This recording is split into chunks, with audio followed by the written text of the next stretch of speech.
In the previous lesson we have seen a first policy gradient algorithm. Let us now see how we can improve it. As I explained before, in policy gradient methods we approximate an expectation with a set of trajectories. And the point is that so that this approximation is accurate, we need a large set of trajectories, otherwise we will suffer from large variance. Okay. And with the first algorithm, we are using the sum of rewards along the whole trajectory. And the sum of reward is not much informative. For instance, if you get positive and negative rewards, they may cancel each other. So you don't get an accurate reward signal. And we will see that computing the reward at each state action pair as the sum over complete trajectory is not the best that we can do. So the equation for computing the gradient in the previous algorithm was as follows. We would take the sum over the whole trajectories of that term multiplied by the reward along the complete trajectory. Let us just expand this reward over the complete trajectory. In fact, this is the sum over the complete horizon of the elementary rewards at each step. Okay.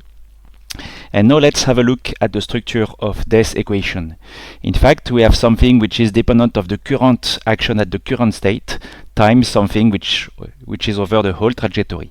So let's split this part into two parts with respect to the current time step. So here we have what's happening before the current time step, and here we have what's happening at the current time step and afterwards.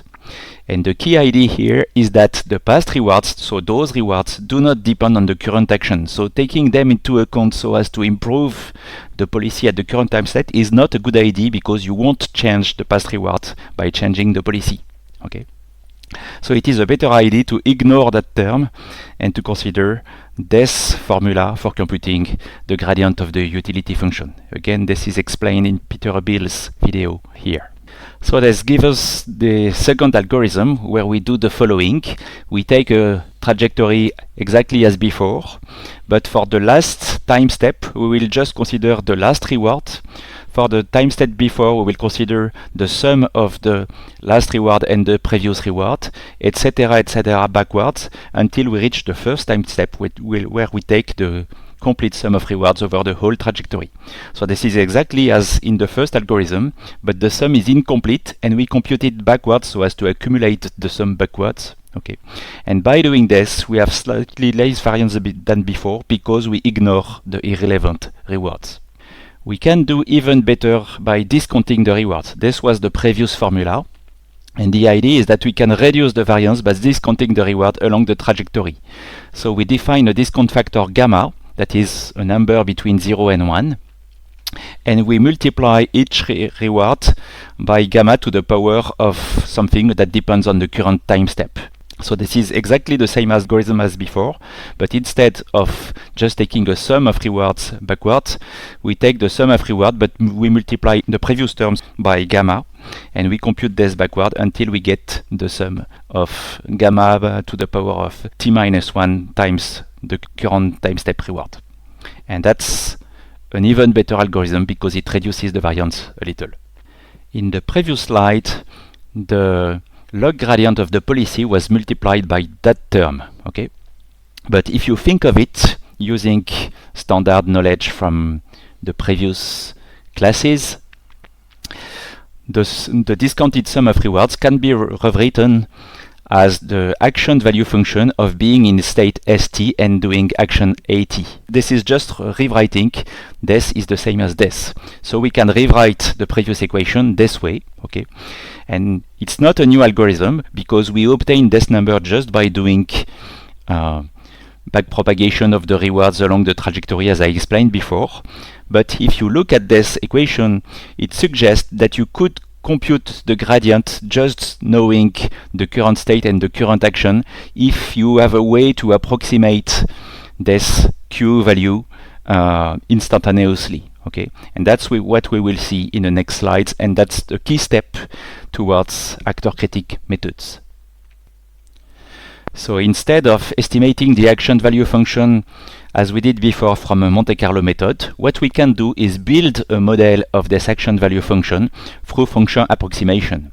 And actually there are two approaches for function approximation. One is using the Monte Carlo estimate. Okay, so the idea is to update a neural network model of the action value function, which is written this way, by just trying to reduce the quadratic error between what this neural network outputs and the return that you get using Monte Carlo methods.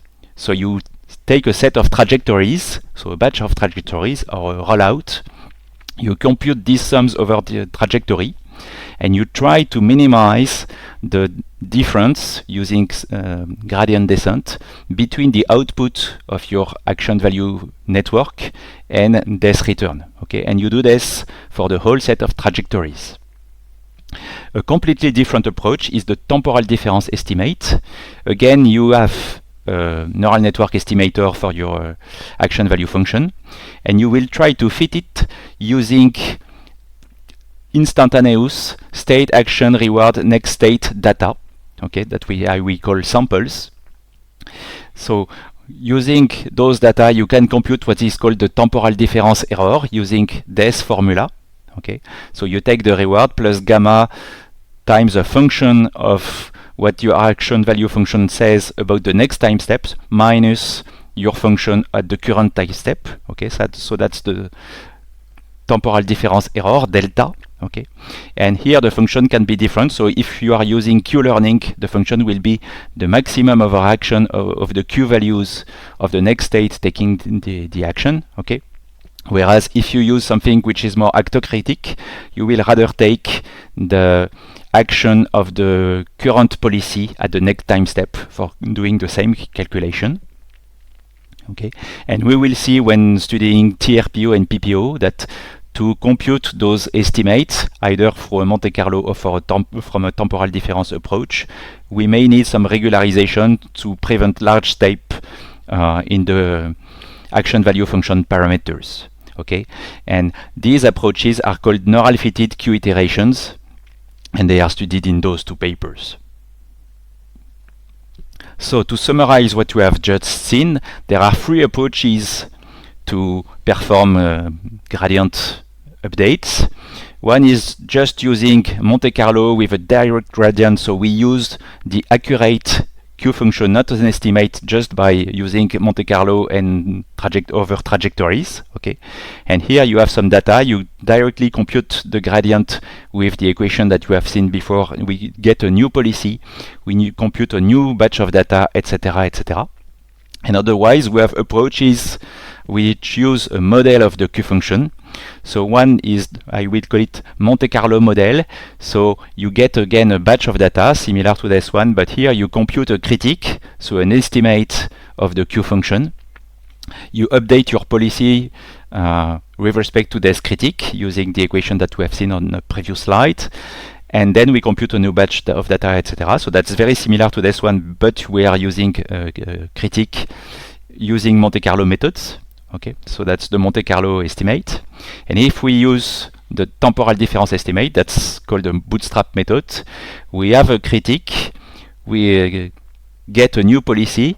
From this policy, we get a smaller set of data. From the data, we can update the critique, etc., etc. So in this model, we keep the critique. Okay, so to say it again with text, we have the Monte Carlo direct gradient update, where you compute the true action value function for the policy over each trajectory.